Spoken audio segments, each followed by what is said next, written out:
একটা নির্বাচন ব্যবস্থা সংস্কার কমিশন কাজ করছে যখন ওনাদের প্রতিবেদনটা হওয়ার পরে এই কমিশনটা যদি গঠন হতো ভালো হতো, কারণ এই কাজটার মধ্যে ওনারা কি প্রস্তাব দিবেন, কি সুপারিশ দিবেন তার উপরে নিশ্চয়ই নির্বাচনী যে আইনটি আছে, কমিশন আইন 2022 সালের, সেই আইনটি যখন হয় তখনই আমরা কিন্তু এটা কনসার্ন জানিয়েছিলাম যেটা ত্রুটিপূর্ণ আইন।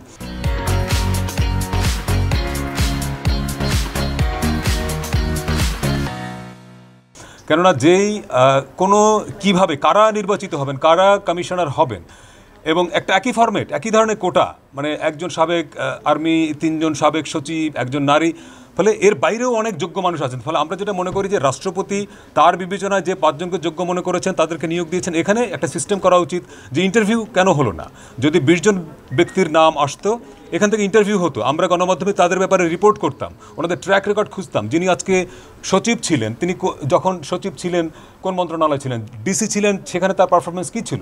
অর্থাৎ যাদের হাতে পুরো বাংলাদেশের ভবিষ্যৎ নির্ভর করছে, একটা ভালো নির্বাচন কন্ডাক্ট করবেন, সেই মানুষগুলো কারা, আমরা কাউকে চিনলাম না, জানলাম না, তাদের সম্পর্কে ডিটেল জানলাম না, তাদেরকে রাষ্ট্রপতি নিয়োগ দিয়ে দিলেন।